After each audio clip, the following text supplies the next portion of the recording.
तुर्की में बिदअतें बहुत हैं। तुर्की में चूंकि अब इस्लाम एक तवील अरसे तक ख़त्म रहा ना, इस्लाम खिलाफत ख़त्म हो गई, इल्म दीन ख़त्म कर दिया, एक दौर में दाढ़ियों पे पाबंदी लगी हुई थी, तो वो इस्लाम का ऐसा गला घोटा है वहाँ पे। अब जाके इस्लामी तहरीकें उठ रही हैं, अब वो आ रहे हैं लेकिन उनको टाइम लगेगा। अभी वहाँ बिदअतों का बहुत गलबा है, बिदअत का। मैंने तुर्की में पहला रमज़ान मेरा तुर्की में था, आप हैरान होंगे, मैं तरावी पढ़ने के लिए मस्जिद में गया, रश बे इंतहा था, मस्जिद भरी हुई थी ना, इतना लोगों में जोश व खरोश, सारे पैंट टाई कोट में थे, लेकिन इतना जज्बा उन लोगों में। हम जब गए हैं, हम सफ़र में थे, बहुत थके हुए थे, तो हमने कहा चलो तरावी पढ़ते हैं। इमाम साहब ने पहली रकअत अल्लाहु अकबर। अच्छा, जो इमाम थे वो शाफी मसलक के थे, तो वितर उन्होंने खुद नहीं पढ़ाए। उन्होंने कहा क्योंकि तुर्की में सारे हनफी लोग रहते हैं, तो वितर एक हनफी इमाम को उन्होंने आगे किया। ये हमें पॉजिटिव चीज़ नजर आई कि अपना मसलक थोपा नहीं उन्होंने। तो अब क्या है कि जब उन्होंने नमाज पढ़ाना शुरू की ना, तरावी की पहली रकत, अल्लाहु अकबर, हमने नींद बांधी, हमें बस वालिन की आवाज़ आई। आगे क्या हुआ, आगे जो ने तिलावत की वो उससे ज़्यादा अजीब है। वो तिलावत ये की, वला अबुदु मा ताबुदून वला अंतुम आबिदून मा अअबुदु लकुम दीन। रुकू में चले गए। मैं सोच रहा हूँ ये कौन सी सूरत पढ़ी है इन्होंने, कहाँ से शुरू किया है। सब साथी हमारे ये सोच रहे हैं। अगली रकत में वला ज़ालिन के बाद लम यलिद वलम यूलद वलम यकुल लहू कुफुवन अहद। रुकू में 2-4 रकतों तक तो हमें पता ही नहीं चला ये तौरात पढ़ रहे हैं, इंजील पढ़ रहे हैं, कहाँ से पढ़ रहे हैं। कुल या अय्युहल काफिरून से भी शुरू नहीं कर रहे थे, तो ना कुल या अय्युहल काफिरून से शुरू करते, बीच से वला अबुदु मा ताबुदून वला अंतुम आबिदून मा अअबुदु लकुम दीनुकुम, 3 आयतें आखिर की। फिर जब तीसरी रकत पढ़ी है तो भी वला अबुदु मा ताबुदून वला अंतुम आबिदून मा अअबुदु लकुम दीनुकुम। फिर जब अगली रकत है लम यलिद वलम यूलद वलम यकुल लहू कुफुवन। 2-4 के बाद में पता चला भाई ये कुल वल्ला भी आधी पढ़ रहे हैं और सूरह काफिरून भी आधी। 20 की 20 रकतों में यही पढ़ा है उन्होंने। तो मेरे साथ 1-2 लोग और भी थे, उन्होंने कहा यार ये स्टाइल की तरावी हमने पहली दफा देखी है। मैंने कहा बेटा हमने गांव में तरावियां पढ़ी हैं बहुत स्पीड में, ऐसी स्पीड खुदा की कसम फर्स्ट टाइम देखने को मिल गई, ऐसी स्पीड हमने आज तक नहीं दी। फिर वो उन्होंने कहा वही वो जो है वो, क्योंकि सारे तुर्की में तो 99.9% फ़िक़्ह हनफी है, खिलाफत थी ना वहाँ, तो अब वहाँ पर वो इमाम जो थे वो हनफी इमाम आए नमाज पढ़ाने, उन्होंने फिर वो वितर में पूरी कसर पूरी कर दी। इतनी लंबी 20 तरावी नहीं, जितना लंबा उन्होंने वितर पढ़ा। वो फिर तजवीद बहुत अच्छी थी उनकी, क़िराअत बहुत अच्छी। हमने कहा भाई आज तो पढ़ ली, इसके बाद हम ये तरावी अफोर्ड नहीं कर सकते। लेकिन हम बदगुमान नहीं हुए उनसे। ये भी मैं आपको जो वाक़या बता रहा हूँ खुदा यानी उनकी तौहीन के लिए नहीं।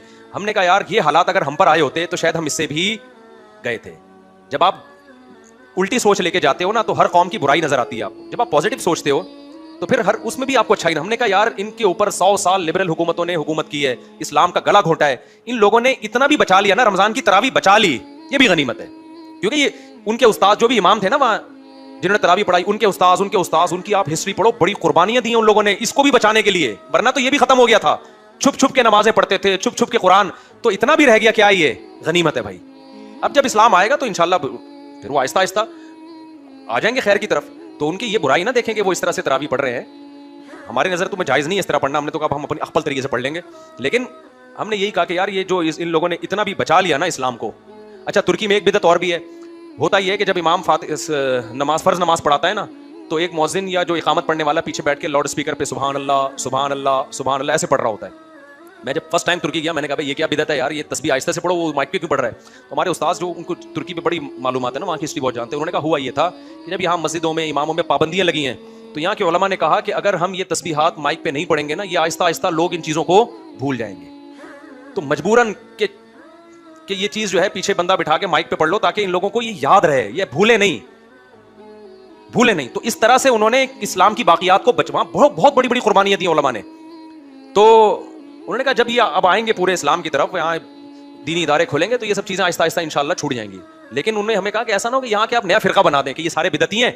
लोग क्या कर रहे होते हैं ऐसे मौके पे, अबे ये सारे क्या हैं, बिदअती हैं, इनको तो तरावी पढ़नी नहीं आती, इनको तो तस्बीह माइक पे पढ़ते हैं। मैं एक नई मस्जिद बना रहा हूँ, उसका नाम होगा कुरान और सुन्ना अकेडमी, और उसमें मैं सब कीड़े निकालता रहूंगा बैठ के। ये हमारे पाकिस्तानियों का ये स्टाइल है, ये भी बिदअती है, उसको माइक पे तस्बीह पढ़ता है, वो भी जहन्नमी। कुरान और सुन्नत सिर्फ मैं बता रहा हूँ।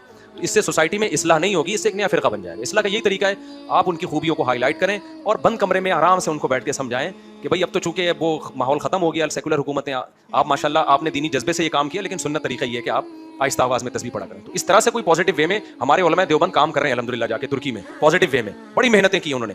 तो कोई पॉजिटिव वे में काम करेगा तो काम हो जाएगा। लेकिन अगर ये खुली छूट देती ना तो यहाँ से फितना परस्त जाके वहाँ भी अपनी यूट्यूब पे दुकानें खोलेंगे, लेबल लगाएंगे, फ़िरक़ावारियत ख़त्म कर रहे हैं। लेकिन होगा क्या, मार्केट में नए नए फ़िरक़े आना शुरू हो जाएंगे। तो कौम की इस्लाह करनी चाहिए, उसका मजाक नहीं उड़ाना चाहिए। तमाम दवाएं बच्चों की पहुँच से